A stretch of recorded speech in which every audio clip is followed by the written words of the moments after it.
This is one of the best sandwiches you'll ever have. This is an authentic Cuban sandwich. This is a mix of all kinds of different cultures. There's so much history in this sandwich, but here's what's cool about this, okay? This is one of those delis that benefits a whole lot from a press. You want to make sure you heat up your pulled pork. Now, you can make it from fresh if you got that kind of time on your hands. I do not. So we're going to go ahead and use a little bit of leftover pulled pork that we've got hanging out in the fridge. We got all kinds of great pulled pork recipes out there, you guys. Have a look. There's a bunch of them. Now, what you want to do is you want to kind of bring this back to life a bit. Now, listen, we are out in the wind today. And that's sometimes one of the challenges with grilling, okay? Especially if you got a flat top, if you got anything where a flame has to go between the gas or the wood and where the food is. If you've got wind blowing through, that can be like a tough thing. So if you've got a flat top, all right, there's no temperature gauge on these, nothing like that. So with this dish here, you can use warming up your pork as kind of your temperature gauge. If this goes crazy and like burns real quick, your temperature's too high, because remember, we want to toast this in a second. We don't want to like go nuts with this. So we're going to bring our pulled pork back to life with a little bit of that beef stock, just like that. There we go. Oh, this, I remember when we, I think this is what we brought to the party the other night. This was so good. Oh, this was good. All right, so let's let that do its thing. We got our pork going, which I love. There's a right and a wrong way to build these Cuban sandwiches, all right? So, pork's essential, ham's essential, and like I said, we want to make sure that you heat that pork up. You don't want a bunch of cold pork in the middle of your sandwich. However, I appreciate the ham having a bit of a chill on it. So here's what I'm going to do. I'm going to cut the ends off of some nice fresh Cuban bread here. We'll use that another time. There we go, and I'm going to cut this in half right like this. All right, so listen. The Cuban sandwich is just, it's such a cool history behind this sandwich. And I'm pretty sure it came about right up the street from where we are, kind of, in Ybor City, late 1800s, 1900s, that kind of thing. A lot of settlers coming on in here and a lot of their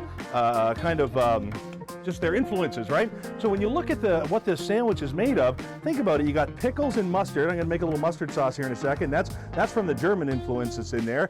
You got the Italians of the time baking the bread. Everybody's got something to do. And of course, you've got that pulled pork, that cubano. Oh my God, that pulled pork is so good, right? So here's what we're going to do. To make a quick little sauce here, you're going to take equal parts mustard and mayo.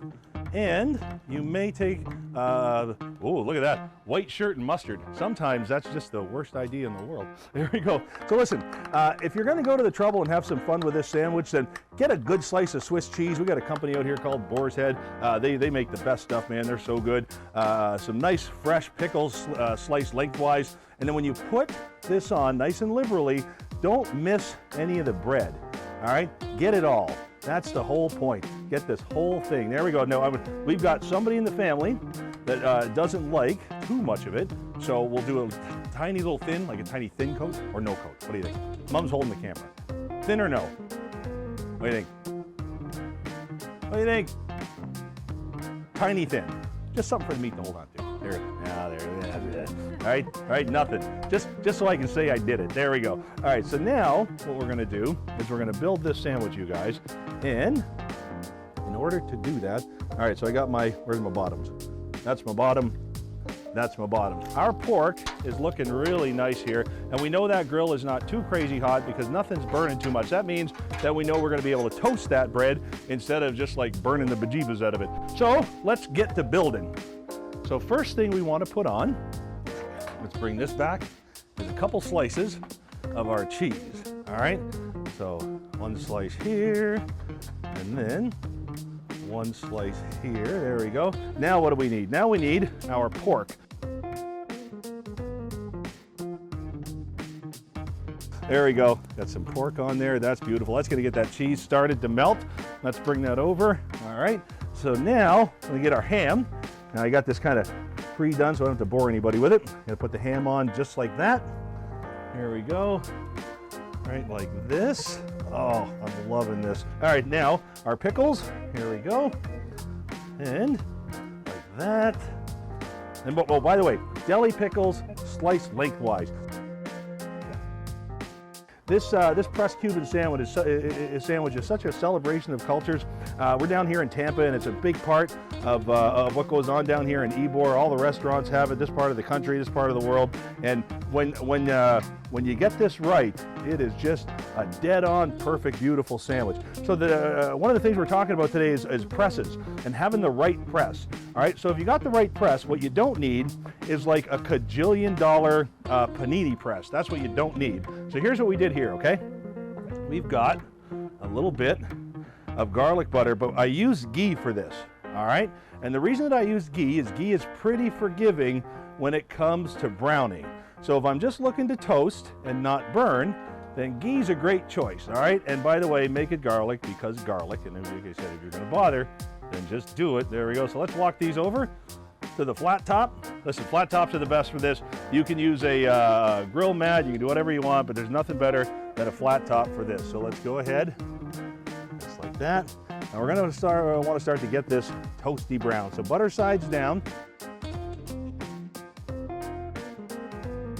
And have a look what's gonna happen here, okay? These vents, that's the key.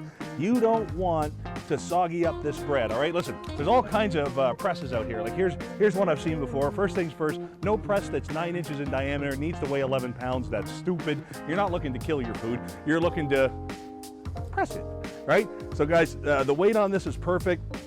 Hot or cold makes no difference. Like I said, I'm all about the accessories back here. It's like a car, man. You get yourself a car, and then it's time to add on. What are you adding on? You're adding on the better radio, the better tires, and you're adding on the better hubcaps.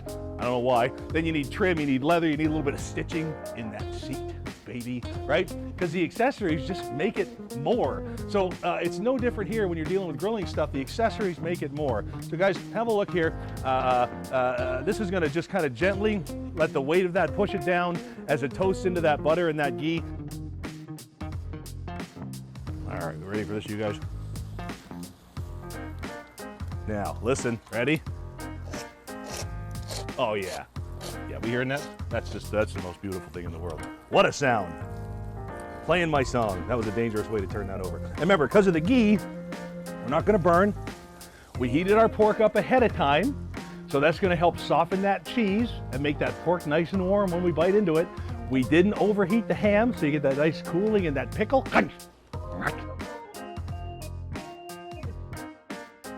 I think we might be ready.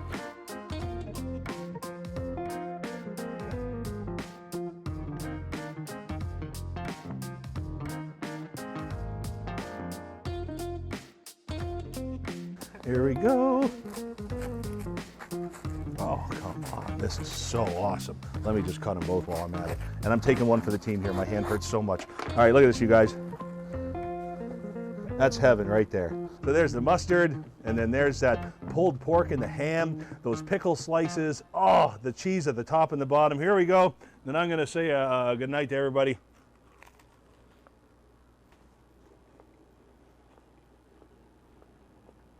You know you want that. All right.